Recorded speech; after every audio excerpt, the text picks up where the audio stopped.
Halo semuanya, kembali lagi bersama saya Aisyah Amalia dari kelas Standar Industri. Di video kali ini saya akan membahas tentang cara mengakses mikrotik. Judulnya adalah metode akses mikrotik. Nah, mikrotik sudah merancang jalan sekaligus menyediakan tool untuk mengakses mikrotik dengan berbagai macam cara sesuai kebutuhan. Yang pertama ada cara menggunakan Winbox. Winbox merupakan aplikasi remote client untuk PC, laptop, HP, dan tablet yang berguna untuk membuka mikrotik secara remote. Untuk koneksinya bisa melalui IP address, public dan private, serta MAC address. Yang kedua ada Webfig. Webfig mikrotik dilengkapi dengan web server untuk menjalankan aplikasi seperti Webfig. Anda hanya memerlukan browser dan mengetikkan IP mikrotik di address bar untuk mengakses mikrotik via Webfig. Fitur remote Webfig ini hanya bisa diakses menggunakan IP address saja. Yang ketiga ada serial console. Beberapa mikrotik dilengkapi dengan port RS323 atau serial port. Anda membutuhkan kabel konsol khusus untuk menghubungkan mikrotik dengan komputer Anda. Aplikasi SSH diperlukan untuk melakukan remote access melalui serial konsol ini. Konsol biasanya dipakai untuk mengakses mikrotik ketika tidak bisa diakses menggunakan Winbox atau mikrotik tidak bisa booting. Yang keempat ada FTP, File Transfer Protocol, digunakan hanya untuk mentransfer file dari router ke router. FTF tidak bisa dipakai untuk men-setting mikrotik. FTF murni hanya untuk transfer file saja. Anda memerlukan aplikasi FTF client agar bisa meremote mikrotik via FTF. Selanjutnya ada akses mikrotik menggunakan Winbox. Untuk mengakses router mikrotik menggunakan Winbox, pertama buka aplikasi Winbox, lalu hubungkan laptop ke router melalui kabel LAN atau Wi-Fi. Nah, pertama yang akan saya lakukan adalah masuk ke Pinet, lalu menekan tombol add, lalu akan menghubungkannya ke mikrotik. Setelahnya saya akan mengganti ukuran mikrotiknya menjadi 7.6 ya. Lalu selanjutnya kita akan menghapus kemo optionnya. Lalu selanjutnya akan kita save. Nah, setelah itu ada tampilan mikrotiknya, lalu kita nyalakan. Setelahnya kita akan menambahkan fitur lainnya yaitu manage cloud, kemudian kita save, lalu manage cloud itu akan kita sambungkan ke mikrotik. Selanjutnya kita save lagi. Setelah klik kanan akan muncul tampilan seperti ini, dan di mikrotik login kita isi admin, lalu setelahnya di password kita langsung enter saja. Nah, di sini belum muncul ya mikrotiknya.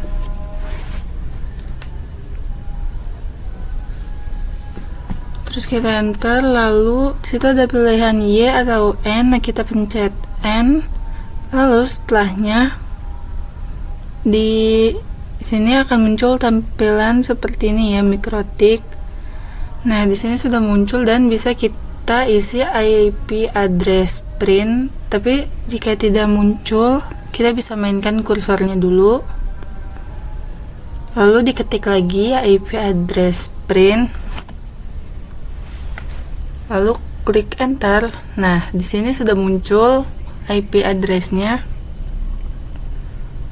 Dari sini kita akan beralih ke Winbox. Nah, di sini cukup close aja.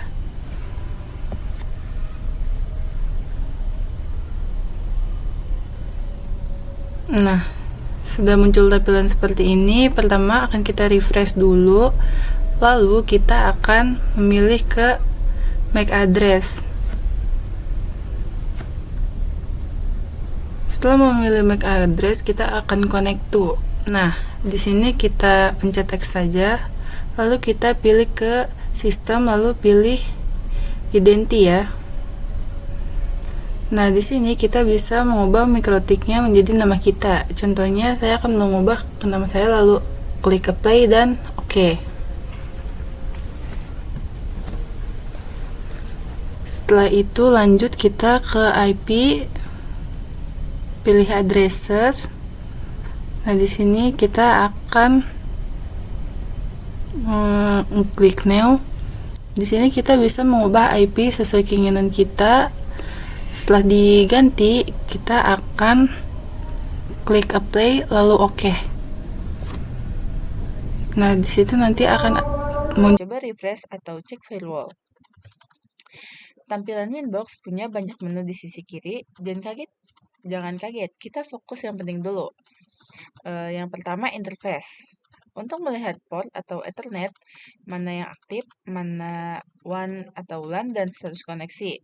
Sedangkan IP addresses untuk melihat dan mengatur IP address di port tertentu. Sedangkan IP DHCP server mengatur pembagian IP otomatis ke perangkat laptop atau HP yang terhubung ke router. Sedangkan IP firewall, tempat pengaturan keamanan jaringan, biasanya nanti dipakai untuk NAT dan filter. Selanjutnya ada bridge, menggabungkan beberapa port LAN jadi satu jaringan, umumnya dipakai di mikrotik.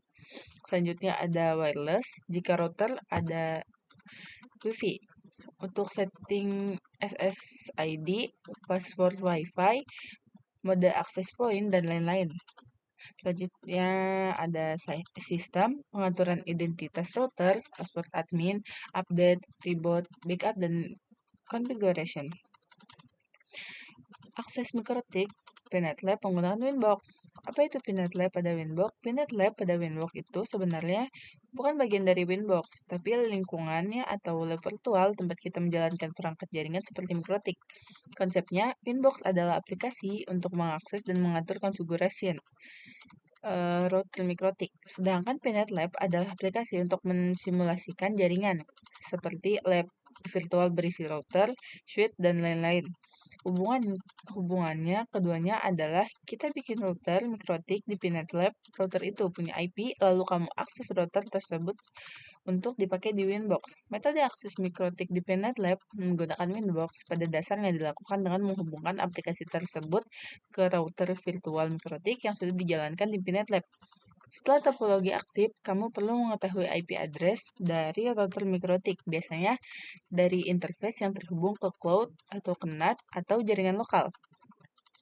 Kemudian buka Winbox, masukkan IP address tersebut pada kolom connect to, isi username dan password default, biasanya admin tanpa password jika belum diubah. Lalu klik connect. Selain menggunakan IP, kamu juga bisa login lewat MAC address jika masih satu jaringan. Setelah berhasil masuk, kamu bisa mulai konfigurasi router untuk seperti pengaturan IP, DHCP, routing, dan firewall langsung dari tampilan GUI Winbox yang lebih mudah dipahami dibanding CLI. Selanjutnya ada penerapan hostname dan IP address pada Winbox. Menerapkan hostname dan IP address pada Winbox, hostname di mikrotik disebut identi. Yang pertama langkah-langkahnya adalah login ke router menggunakan Winbox, masuk ke menu, lalu pilih sistem, lalu pilih identi. Pada kolom name, ubah sesuai kebutuhan. Contoh, R1 garis kelas garis TKJ. Klik apply, klik OK. Nama router akan langsung berubah dan terlihat di title bar Winbox. IP address di mikrotik diassign pada interface tersebut. Langkah-langkahnya yang pertama adalah masuk ke menu, pilih IP, lalu pilih IP address, klik tombol plus atau add. Isi bagian tersebut, addresses contohnya adalah 192.168.10.1/24. Selanjutnya ada interface, pilih interface yang akan diberi IP. Contohnya ada Ether1 atau Ether2. Klik apply, klik OK. Lalu ping pada terminal Winbox untuk memastikan agar semuanya sudah terhubung. Selanjutnya ada pengenalan tampilan pada Winbox. Undo atau redo fungsinya membatalkan konfigurasi dan mengembalikan aksi yang telah di-undo. Title bar atau bagian atas menampilkan informasi penting router seperti username yang login, IP address atau MAC address, router, versi router OS, model, dan platform perangkat. Right-click to add info files bisa menambahkan informasi tambahan, misalnya uptime, CPU load, dan lain-lain. Lalu ada Winbox traffic, lalu lintas data antara Winbox dan router kalau tinggi berarti sedang banyak aktivitas atau sedang konfigurasi. Sedangkan memori dan CPU, memori atau RAM yang digunakan CPU usage penting untuk melihat performa router, apakah berat atau masih normal. Selanjutnya ada secure mode, mengamankan konfigurasi sementara kalau koneksi tiba-tiba putus. Perubahan tidak akan disimpan. Menu bar kiri berisi semua fitur utama MikroTik, interface IP routing, dan sistem dan lain-lain. Yang terakhir ada work area, bagian tengah layar. Bagian tengah layar, tempat munculnya menu atau konfigurasi yang kamu buka. Selanjutnya ada Quickset. Quickset adalah halaman panduan konfigurasi sederhana yang menyiapkan router Anda dalam beberapa klik. Sekilas mode Quickset tergantung pada model router. Mode Quickset yang berbeda mungkin tersedia dari menu Dropset Quickset. Yang pertama ada CAP, titik akses terkendali perangkat AP yang akan dikelola oleh server CAP SMN terpusat. Hanya gunakan jika Anda sudah menyiapkan server CAP SMN. Yang kedua ada CPE, perangkat klien yang akan terhubung ke perangkat access point, memberi opsi untuk memindai perangkat AP di wilayah Anda. Yang ketiga ada Home AP, halaman configuration access point default untuk sebagian besar pengguna rumah, menyediakan lebih sedikit opsi dan terminologi yang disederhanakan.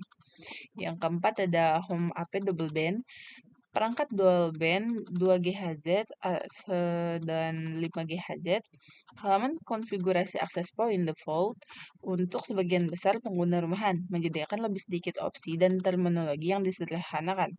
Yang kelima ada PTP Bridge AP.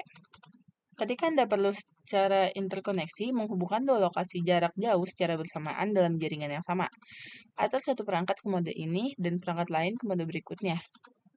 Yang keenam ada PTP Bridge CPE. Ketika Anda perlu secara terinterkoneksi menghubungkan dua lokasi jarak jauh secara bersamaan dalam jaringan yang sama atau satu perangkat ke mode ini dan perangkat lain ke mode sebelumnya. Yang ketujuh atau yang terakhir, WSP AP mirip dengan mode Home AP tetapi memberikan opsi yang lebih maju dan menggunakan terminologi standar industri seperti SSID dan WFA. Selanjutnya ada Remote Access Tone dan SSH.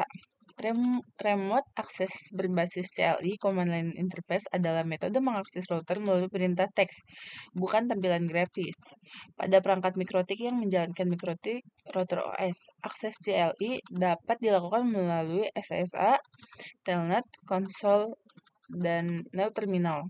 Fungsi Remote CLI biasanya digunakan untuk menjalankan perintah konfigurasi berbasis teks, menjalankan atau menguji script, melakukan troubleshooting jaringan, melakukan akses router saat bandwidth terbatas, dan melakukan administrasi jarak jauh via internet. CLI lebih ringan dibanding GUI. Nah, selanjutnya ada konsep serial console. Konsol serial pada dasarnya berfungsi sebagai antarmuka komunikasi yang memungkinkan orang berkomunikasi melalui koneksi serial dengan komputer atau perangkat jaringan. Konsol serial berfungsi dalam lingkungan berbasis teks, berbeda dengan antarmuka pengguna grafis. GUI yang bergantung pada fitur visual. Ini mungkin terdengar seperti sesuatu dari masa-masa awal komputer, dan memang konsol serial berasal dari masa-masa awal tersebut. Konsol ini berfungsi sebagai jalur penghubung ke inti perangkat komputer, memungkinkan pengguna untuk memasukkan instruksi, mendapatkan respon sistem, dan secara efektif menyelesaikan masalah. Penting untuk memahami bahwa konsol serial telah berubah seiring kemajuan teknologi saat kita membahas lebih dalam subjek ini. Meskipun antarmuka pengguna grafis yang canggih dan akses jarak jauh melalui protokol seperti SSA seringkali menjadi sorotan pada komputer modern, keandalan dan kesederhanaan konsol serial membuat networknya tetap berguna. Komponen dari serial konsol. Siapapun yang ingin menggunakan fitur konsol serial harus memahami dulu komponen-komponennya. Setiap konsol serial, perangkat keras dan perangkat lunak memainkan peran penting dalam memungkinkan koneksi dengan perangkat komunikasi. Mari kita analisis setiap bagian tersebut. Yang pertama ada port serial, sebuah penghubung fisik yang memungkinkan komunikasi antara perangkat konsol dan peralatan komputasi target. Port serial adalah komponen utama dari konsol serial RS-232 atau standar komunikasi serial lainnya digunakan dengan port serial. Selanjutnya ada koneksi dan adaptor. Port serial, perangkat konsol, dan perangkat target dihubungkan melalui koneksi fisik umumnya kabel RS-232. Adaptor terkadang diperlukan untuk menjamin kompatibilitas antara berbagai jenis port serial. Selanjutnya ada perangkat konsol. Konsol adalah perangkat yang digunakan pengguna untuk berkomunikasi dengan sistem komputer. Komputer terminal khusus atau perangkat lain apapun yang memiliki port serial dan perangkat lunak emulasi terminal dapat digunakan untuk ini. Selanjutnya ada perangkat lunak konfigurasi. Konsol serial sering membutuhkan pengaturan konfigurasi seperti kecepatan bit data, parisitas, dan bit berhenti agar berfungsi dengan benar. Pengguna dapat mengkonfigurasi parameter ini untuk koneksi yang lancar dengan bantuan perangkat lunak konfigurasi. Yang terakhir ada firmware. Perangkat lunak yang mengontrol protokol komunikasi tingkat rendah pada beberapa perangkat yang terhubung. Melalui konsol serial mungkin ada kompatibilitas dan pengoperasian yang benar dari komunikasi serial dijamin oleh firmware ini. Kurang dan lebihnya mohon maaf dan terima kasih.